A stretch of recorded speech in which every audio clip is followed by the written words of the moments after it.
Hi Tech Mongers, I recently posted some Airtel and MTN Awoof data codes that has gone viral. Links in the comment section of this video. But here is the oga kpata of them all. 50 gigabytes of data for absolutely free on MTN. Yes, you heard me right. 50 gigabytes of data for free, and here's how to get it.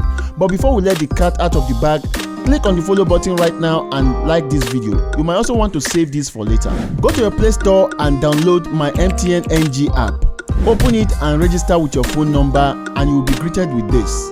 Now pay particular attention to this. I had zero data balance. Now tap activate now and you will be asked to buy at least 100 MB worth of data to activate.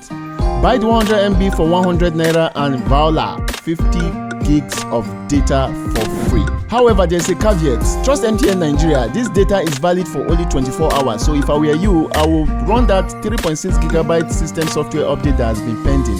I will update all my apps. I will download as many softwares and movies as possible to watch later, and ultimately I will share this with my family and friends so that they too can enjoy it. But it's your data, do whatever you like with it, and see you on the next one.